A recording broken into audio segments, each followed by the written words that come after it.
नमस्कार साथियों, गौरव ज्ञान धारा में एक बार फिर से आपका स्वागत है।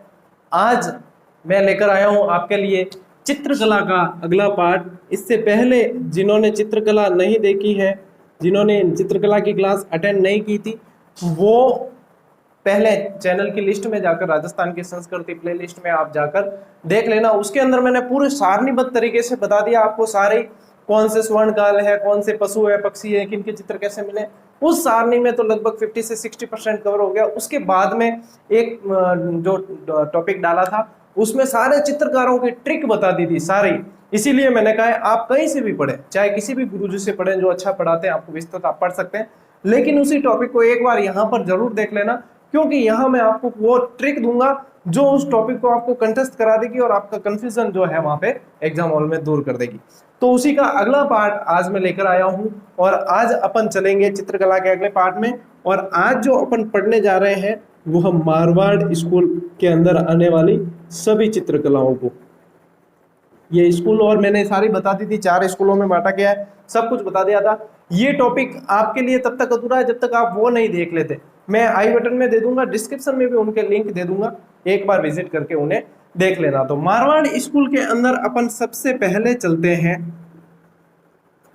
जोधपुर। चलिए, इससे पहले मैं आपको एक चीज बताता हूं यहाँ पर कि यदि पूछा जाए कि भारत में सबसे पहले यदि किसी टॉपिक को शुरू करते हैं तो उसके जनक की बात की जाती है।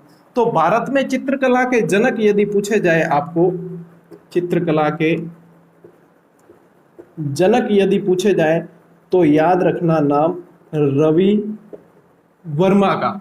राजस्थान में यदि पूछा जाता है तो कहते हैं कि कुंभा के काल में चित्रकला जो है शुरू हुई थी। ठीक है, फिर 2 ग्रंथों के नाम याद रखें आप, एक तो ओघ निर्युक्ति व्रति, ठीक है, एक तो ये याद रखें, और एक याद रखें 10 वैकालिक चूर्णी, 10 वैकालिक चूर्णी। ये जो 2 ग्रंथ है, ये चित्रकला के जो 2 ग्रंथ है, ये जैसलमेर में पाए जाते हैं। और इन्हें क्या कहा जाता है?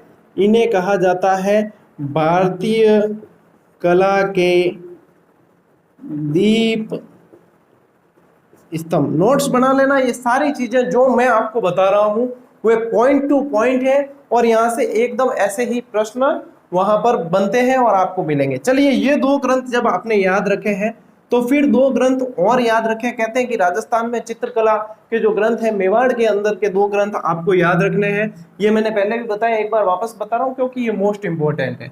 तो वो जो आपको याद रखने हैं उसमें से एक तो है तेज सिंह के समय, तेज सिंह के समय यानी कि 1261 के अंदर है, जिसका नाम क्या है? आप में से यदि किसी को याद नहीं है तो इसको जरूर याद कर लेना। इसका नाम है श्रावक प्रतिकर्मक सूत्र चूर्णी, मोस्ट इंपोर्टेंट। श्रावक प्रतिकर्मक सूत्र चूर्णी मोस्ट इंपोर्टेंट है। और एक आपको और बताने जा रहा हूं जो है सुपासनाह चरियम, सुपासनाह चरियम, सुपार्श्वनाथ चरित्रम कह सकते हैं इसको, सुपासनाह चरियम के नाम से, जिसी की रचना किसने की थी? हीरा नंद ने रचना की थी। ठीक है साथियों, राजस्थान की चित्रकला का जो सबसे पहला वैज्ञानिक विभाजन किया था, यह प्रश्न बन सकता है। सबसे पहला जो वैज्ञानिक विभाजन किया था वो किया था आनंद कुमार स्वामी ने 1916 के अंदर। यदि आधुनिक चित्रकला का जनक कहा जाए राजस्थान के अंदर, कौन सा जनक? यहां लिख देता हूं, कौन सा जनक आधुनिक चित्रकला का जनक?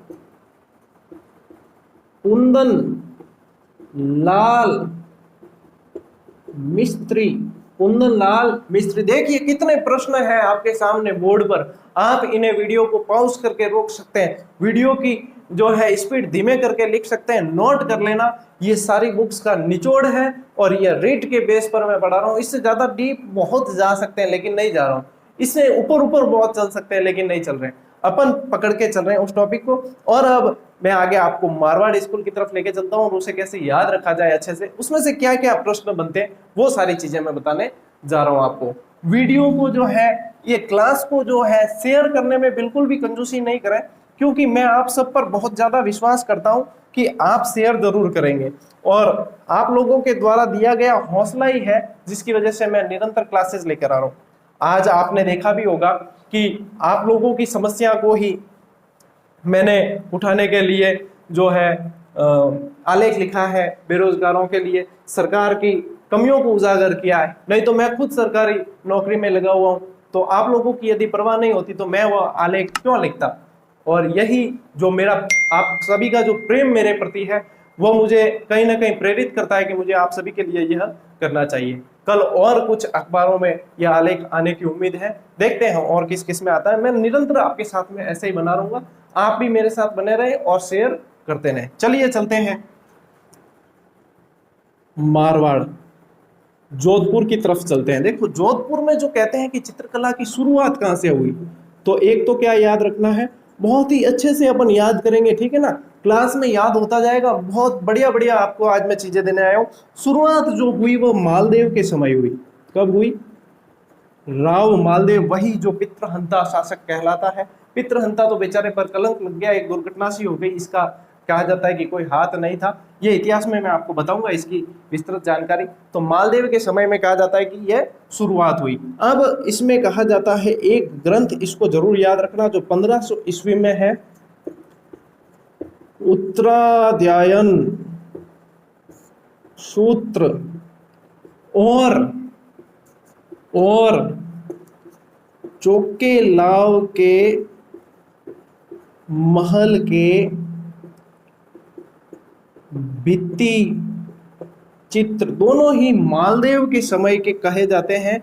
और यह आ सकता है आपके प्रश्न कि उत्तराध्यायन सूत्र, मोस्ट इंपोर्टेंट, उत्तराध्यायन सूत्र का संबंध किस चित्रकला शैली से है, तो वह जोधपुर चित्रकला शैली से है। अब देखिए राव मालदेव का यहाँ पे आ गया प्रश्न कि शुरुआत किसके समय हुई। अब मैं यहाँ पर आपको यदि बताऊं कि इस शैली पर जो है मुगल प्रभाव था, इस पर कैसे था वो भी मैं बताता हूं अभी आपको, कि इस चित्रकला शैली पर मुगल प्रभाव जो है वह किस राजा के समय पड़ा, तो म से मुगल और म से मोटा राजा उदय सिंह।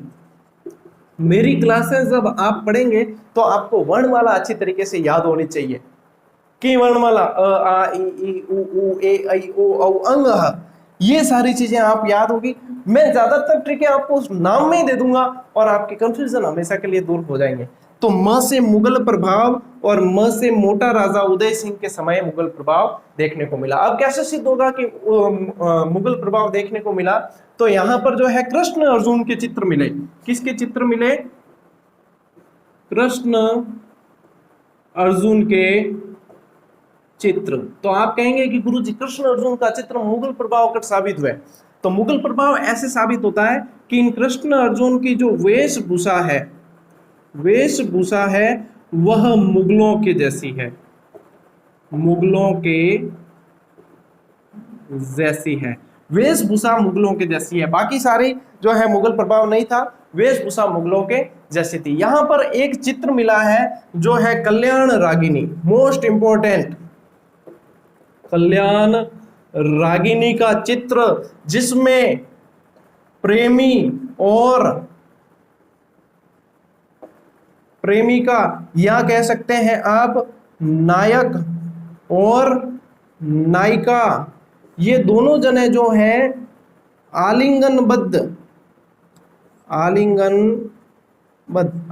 किनके बाद गालेन जाता, ठीक है ना, गले मिलके हुए। ठीक, चलिए आलिंगनबद्ध होकर कहां जा रहे थे? बेडरूम में। कहां जा रहे थे? बेडरूम में। चित्र में ही तो बता दियो, देखो आलिंगनबद्ध होकर नायक नायिका बेडरूम में जा रहे थे, इसे कल्याण रागिनी चित्र कहा गया। यहां तक सब ठीक है, इससे पता नहीं चलता है कि इस पर मुगल प्रभाव है, लेकिन चित्रकार देखो कितना ध्यान देते हैं और कितनी बारीकी से चित्र बनाते हैं। जब शयन कक्ष में ये जाते हैं तो उसके पास में वहां एक पानी का लोटा पड़ा है, और यह पानी का लोटा जो है वह मुगलों की चित्रकला शैली से मिलता है।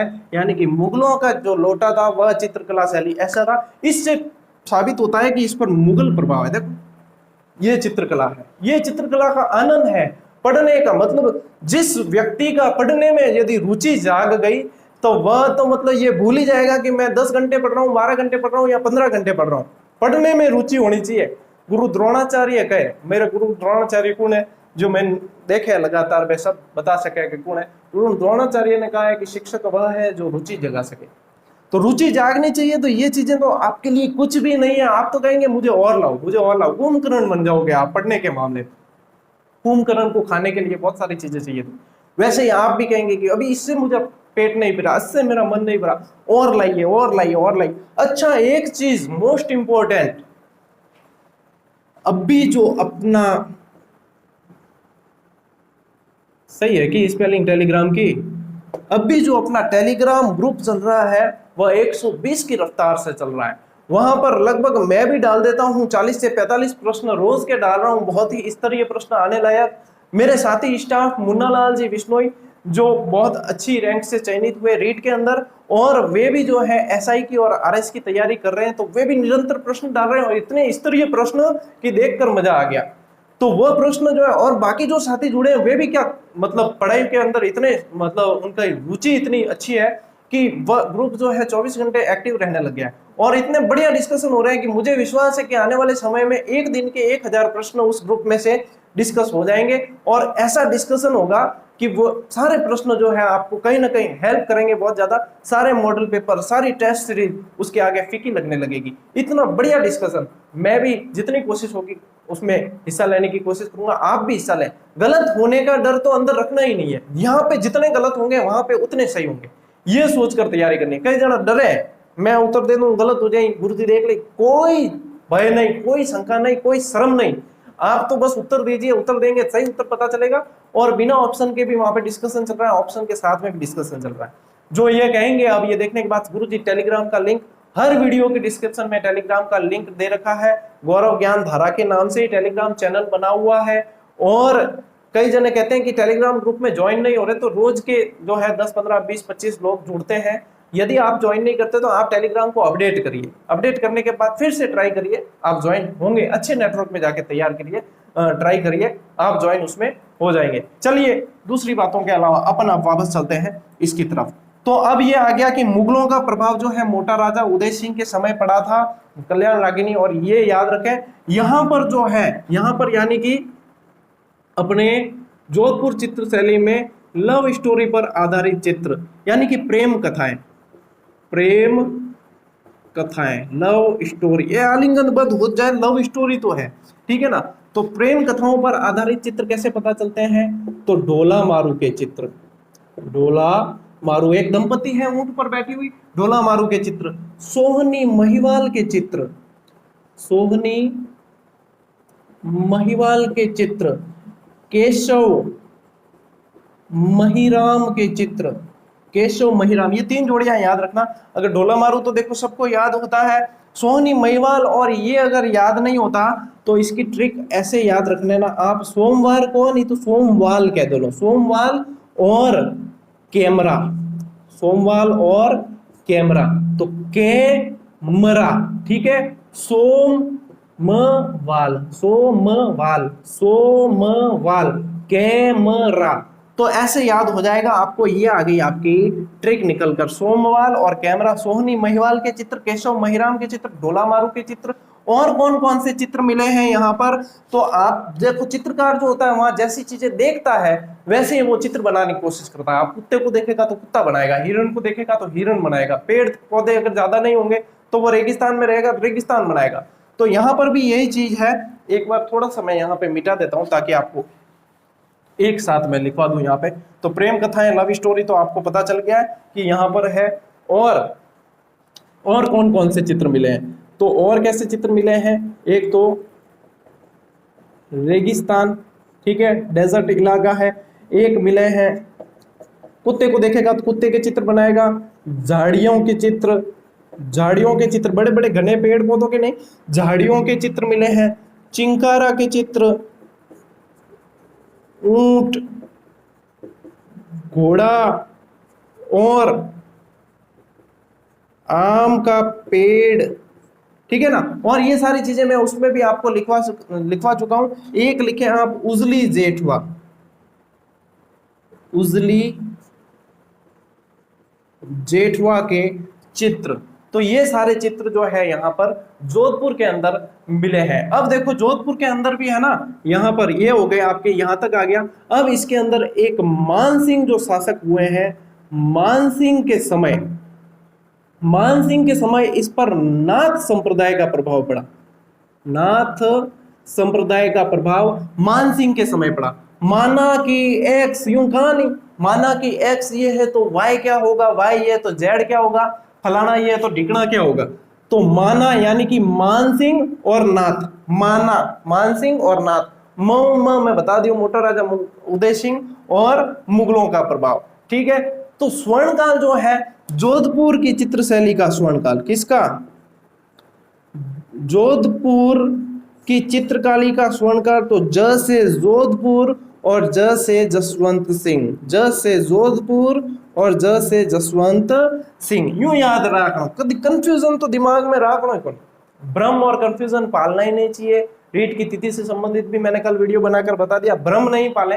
डेट कभी भी आए अपन को तैयार रहना है, और तैयार ऐसा रहना है कि सीट निकाल के ही दम लेना है। तो साथियों ये आ गई आपके जोधपुर चित्रकला शैली। लगभग मैंने कोशिश की है कि इसमें से प्रश्न बाहर नहीं जाएगा। पिछले 2 वीडियो जरूर देख लेना, और इसमें से प्रश्न बाहर जाने का सवाल बहुत ही कम है। तो बढ़े आगे, अब चलते हैं अपन आगे। चलिए, लगभग जो है प्रश्न आएंगे, अगर तो आएंगे, लेकिन बाहर नहीं जाएंगे। कोशिश तो पूरी मेरी यही है कि आपके प्रश्न बाहर नहीं जाए और आपको अच्छे से याद हो जाए। अब चलते हैं अपन आगे कि मारवाड़ स्कूल शैली के अंदर और क्या आते हैं। तो मारवाड़ स्कूल शैली में अब चलते हैं अपन बीकानेर। बीकानेर बीकादैया के द्वारा, बीकादैया कौन? बीकादैया तो वहां पे था अपने जालोर के अंदर, बीका के द्वारा बसाया गया था। तो बीकानेर के अंदर साथियों ऐसा है कि सबसे पहले जो चित्रकला की शुरुआत हुई वह राय सिंह के समय क्या हुई? शुरुआत हुई। तो शुरुआत राय सिंह, 3 शासक याद रखना है, राय सिंह, कल्याणमल और अनूप सिंह। एक तो शुरुआत, एक यहां पर भी मुगल प्रभाव और अनूप सिंह के समय स्वर्णकाल। ये ज्यादातर को सबको याद होगा कि स्वर्णकाल अनूप सिंह के समय पड़ा था यहाँ पे, ठीक है ना। स्वर्णकाल अनूप सिंह के समय है, राय सिंह के समय हो गई शुरुआत, और कल्याणमल के समय मुगल प्रभाव यहाँ पर देखने को मिला है। अब यहाँ जो है बीकानेर शैली में जो है सर्वाधिक मुसलमान चित्रकार यदि पूछा जाए, सर्वाधिक मुसलमान चित्रकार बीकानेर के अंदर, ठीक है, सर्वाधिक मुसलमान चित्रकार बीकानेर के अंदर। यहां पर एक त्रिगुट पाया जाता था, चित्रकारों का 3 जनों का समूह था जिसे त्रिगुट कहा गया, जिसमें थे आपके रामलाल,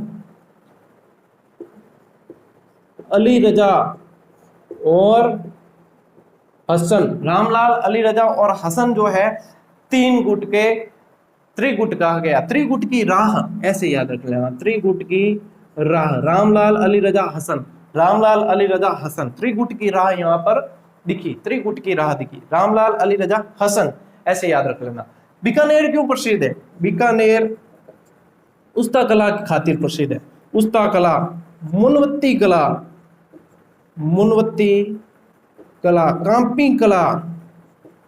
कांपी कला, हिमानुद्दीन उस्ता आप जानते हैं, जटकतराई वगैरह, ये सारी चीजें जो है बीकानेर से संबंधित है। बीकानेर में चित्रकार बेटा बड़ा उस्ताद था। चित्रकार कैसे थे? चित्र तो जो है जोधपुर में बताया वैसे ही यहाँ पे भी मिलेंगे, लेकिन यहाँ के चित्रकार कैसे थे?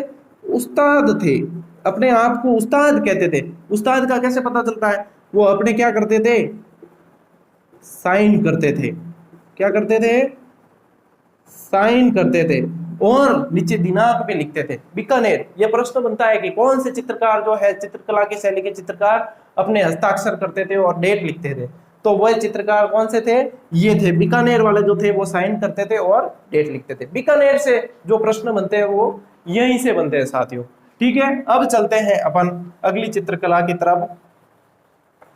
अगली चित्रकला के अंदर मैं आपको बता देता हूं किशनगढ़, जो most important, Kishangarh most important है। अब देखना यहां तक अगर कोई क्या है, बीच में कई जने छोरा यूं करे पढ़ता पढ़ता रुचि कम, ज्यादातर कहीं है कि दिमाग खुरापती है तो रुचि कम लेते हैं, तो क्या करते हैं कि 10-10 सेकंड रेस्ट करने के। अगर यहां तक उन्होंने नहीं देखा है तो किशनगढ़ चित्रकला शैली को याद रखने का इतना बेहतरीन तरीका मैं आपको बताने वाला हूं जो वे चूक जाएंगे।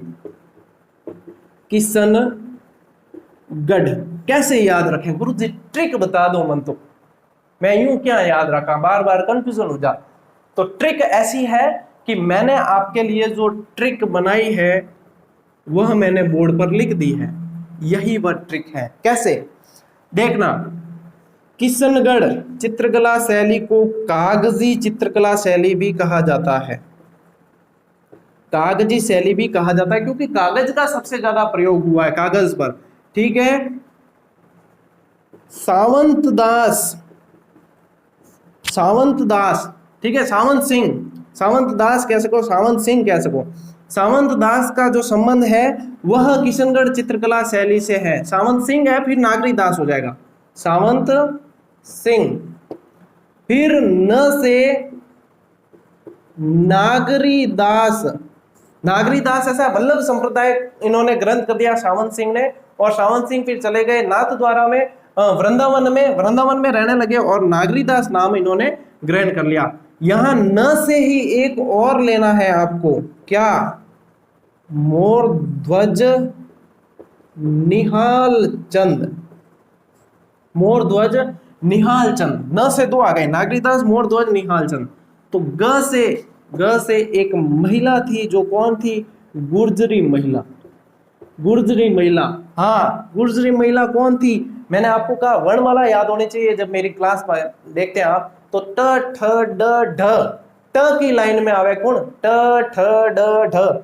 तो यहां पर अपन लिखते हैं बणी ठणी, बणी ठणी, ये ट की लाइन में आता है, ट ठ, और ये ढ, ये भी इसी लाइन में, इसी से लिंक करना है इसको, बणी ठणी। देखिए कितनी इसके अंदर से ही प्रश्न आ गए। कागजी शैली, सावंत सिंह, नागरी दास, मोरध्वज निहाल चंद, गुर्जरी महिला और बणी ठणी। अब एक प्रश्न मैं आपको यहाँ पे बता दूं कि यदि आपको पूछा जाए बेसरी या बेसरी नामक जो आभूषण है वह किस चित्रकला, नाक में पहना जाता है, वह किस चित्रकला शैली से संबंधित है, तो महिला से संबंधित, सुंदर महिला से संबंधित जब भी प्रश्न आए, आपको कुछ नहीं सूझता है तो आपको बणी ठनी यानी कि किशनगढ़ तो करना ही है। ठीक है, किशनगढ़ तो आपको करना ही है। तो बेसरी नामक आभूषण का जिक्र यदि हो जाए तो आपको यह करना है। केले का पेड़, बतख, झीलों के दृश्य, सफेद रंग, ये सारी जो विशेषताएं हैं किशनगढ़ चित्रकला शैली से ही है। अब ये नागरी दास जी जो है, नागरी दास जी एक साहित्यकार थे। नागरी दास जी ने 75 ग्रंथों का एक समूह लिखा, समूह तैयार किया। कितने ग्रंथ थे, 75 ग्रंथ। इनका जो ग्रंथ था वह नागर समुच्चय कहलाया। क्या कहलाया, नागर समुच्चय कहलाया। ये बणी ठनी जो है, बणी ठनी जो है इसे भारत की मोनालिसा कहा गया है। मोनालिसा का चित्र लियोनार्डो दा विंसी ने बनाया था और इसे भारत की मोनालिसा कहा है। और मोनालिसा किसने कहा है, एरिक डिक्सन ने इसे भारत की मोनालिसा कहा है। एक व्यक्ति फैयाज अली थे, फैयाज अली, उन्होंने इस चित्रकला को जो है बहुत ज्यादा वो प्रकाशित किया, प्रभाव मतलब इनके ऊपर इन्होंने जो है इसको हाईलाइट किया। फैयाज अली ने प्रकाश में लाया, शब्द कद याद को आवे, प्रकाश में लाया, फैयाज अली ने सबसे ज्यादा प्रकाश में लाया। ये बणी ठनी जो है इस पर डाक टिकट भी जारी हुआ है। कितनी फेमस है देखो, डाक टिकट कब जारी हुआ, अभी महीना चल रहा है अपना मई का, ठीक है ना, और मई में ही जारी हुआ 1930 1973, 5 मई 1973 को इस पर जो है डाक टिकट भी जारी किया गया। अब प्रश्न कहां से जाएगा बाहर, बताइए, प्रश्न कहीं बाहर जाने की कहां संभावना बच जाती है? कांगड़ा और ब्रज शैली का प्रभाव यहां बच जाती है।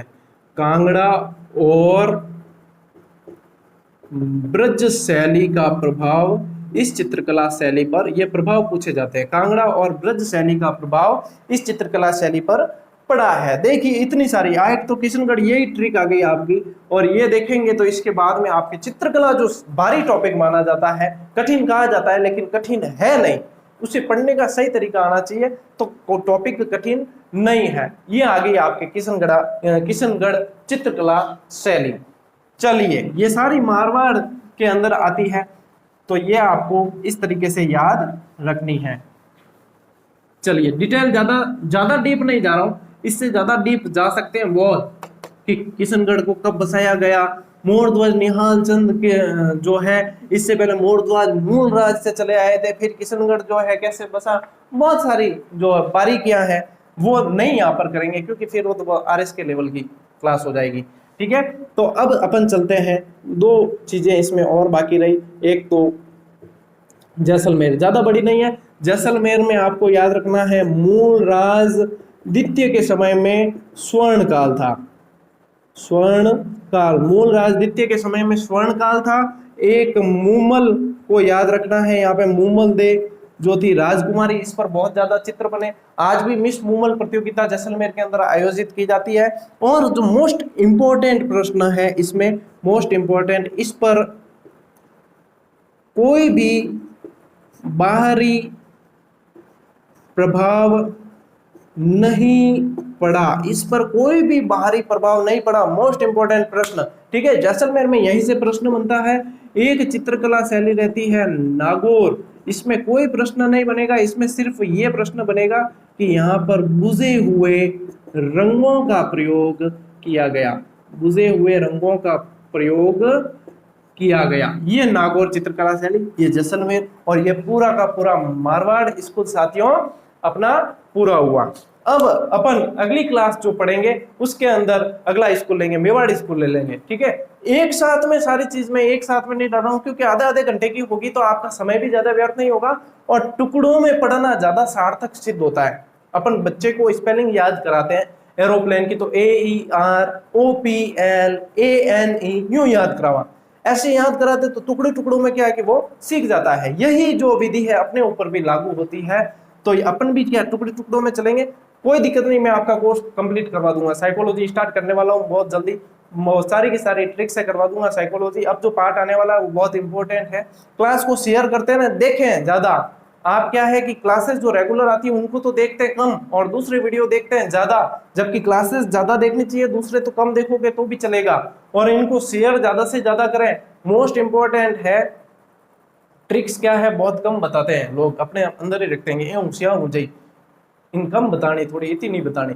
आप, मैं तो यहाँ पर पूरी अपने जितनी है खुली किताब की तरह, आप तो बस बनाइए नोट्स, पढ़िए, सीट निकालिए। मुझे तो आपका नाम रिजल्ट आएगा तब यहाँ पर लिखना है और यहाँ पर बताना है कि ये देखिए इनका सबका सिलेक्शन हो गया, इनके घरों में चिराग जल चुके हैं। तो इसी उम्मीद पर खरा उतरना है आपको, तैयारी मन लगाकर करनी है। कोई अपन को ताने नहीं मारेगा जब अपना रिजल्ट सकारात्मक होगा, और रिजल्ट 100% सकारात्मक होगा यही मानकर जी जान से तैयारी करनी है, छोड़ना ही नहीं है। सरकारी नौकरी तो क्या है, अपनी मेहनत के आगे कुछ भी नहीं है। ठीक है, चलिए साथियों, मिलते हैं अगली क्लास में, तब तक के लिए राम राम, जय हिंद।